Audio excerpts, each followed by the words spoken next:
ಬೆಂಗಳೂರಿನಲ್ಲಿ ರೋಡ್ ರೇಜ್ ಪ್ರಕರಣಗಳು ನಿಲ್ಲುವಂಥ ಲಕ್ಷಣಗಳೇ ಕಾಣಿಸ್ತಾ ಇಲ್ಲ. ಯಾಕೆ ಅಂತಂದ್ರೆ ಎಲ್ಲರೂ ತಾಳ್ಮೆಗಳು ಹಾಳು ಮಾಡ್ಕೊಂಡ್ಬಿಟ್ಟಿದ್ದಾರೆ. ಮುಗಿದೋಯ್ತು ಅಲ್ಲಿಗೆ.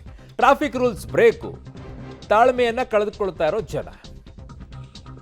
ನಿಯಮ ಉಲ್ಲಂಘನೆ ಮಾಡಿದ್ದನ್ನ ಪ್ರಶ್ನಿಸಿದ್ದಕ್ಕೆ ಕಿರಿಕಾಗಿದೆ. ಒನ್ ವೇನಲ್ಲಿ ಬಂದಿದ್ದನ್ನ ಪ್ರಶ್ನಿಸಿದ್ದಕ್ಕೆ ಗಲಾಟೆ ಆಗಿದೆ. ಬೆಂಗಳೂರಿನ ಸಿಗ್ನಲ್ ಒಂದರಲ್ಲಿ ನಿನ್ನೆ ರಾತ್ರಿ ನಡೆದಿರುವಂಥ ಘಟನೆ ಇದು. ನಾನು ಹೆಂಗಾದ್ರೂ ಬರ್ತೀನಿ, ನೀನು ಯಾವನು ಕೇಳಕ್ಕೆ ಅಂತೇಳಿ ತಗ್ಗದ್ದು ಒಂದು 10 ಜನ ನಿಡ್ಕೊಂಡು ಕೊಟ್ಟಿದ್ದಿದ್ರೆ ಅವ್ನು ಇನ್ನೊಂದ್ಸಲ ಈ ಮಾತನಾಡ್ತಾ ಇರಲಿಲ್ಲ. ಬರೋದೇ ರಾಂಗ್ ರೂಟಲ್ಲಿ. ಎಷ್ಟು ಜನ ಬರ್ತಾರೆ ಗೊತ್ತಾ ಈ ರೀತಿಗೆ ರಾಂಗ್ ರೂಟಲ್ಲಿ? ಒನ್ ವೇನಲ್ಲಿ ಬಂದಂಥ ಬೈಕ್ ಸವಾರನ ಉದ್ದಟತನ ಇದು ಸಾಮಾಜಿಕ ಜಾಲತಾಣದಲ್ಲಿ ವೈರಲ್ ಆಗ್ತಾ ಇದೆ. ತೋರಿಸಿ ಅವನನ್ನು ಫೋಟೋ ಹಾಕಿಬಿಟ್ಟು ಅವನು ಎಲ್ಲೆಲ್ಲಿ ಸಿಗ್ತಾನೆ ಅಲ್ಲೆಲ್ಲ ಜನ ಎಲ್ಲ ಚೀತು ಅಂತ ಉಗಿರಿ ಅವನಿಗೆ. ಬರೋದು ಒನ್ ವೇಯಲ್ಲಿ, ಮತ್ತೆ ದಿಮಾಕ್ ಬೇರೆ ಇವ್ರದ್ದೆಲ್ಲ. ಜನ ಕೇಳಿದರೆ ದೊಡ್ಡ ದಿಮಾಕಲ್ಲಿ ತೋರಿಸ್ತಾರೆ. ಕೊಡ್ಬೇಕಿತ್ತು 4 ಜನ. ಒಬ್ಬರೇ ನಿಂತರೆ ಈ ಸಮಸ್ಯೆ. 10 ಜನ ಸೇರ್ಕೊಂಡು ನಿಂತಿದ್ದಿದ್ರೆ ಸರಿಯಾಗಿರೋದು. ಒಬ್ಬರೇ ಇದನ್ನೆಲ್ಲ ಪ್ರಶ್ನೆ ಮಾಡ್ತಾರಲ್ಲ, ಅದೇ ಸಮಸ್ಯೆ. ಅಲ್ಲಿರೋರೆಲ್ಲ ಜೊತೆಗೆ ನಿಂತ್ಕೊಳ್ಬೇಕಾಗಿತ್ತು, ಅವಾಗ ಗೊತ್ತಾಗಿರೋದು ಅವನಿಗೆ. ಏನು ದಿಮಾಕ್ರಿ ಇತ್ತೀಚೆಗೆ. ಈ ಜಂಜಿನ ಇದು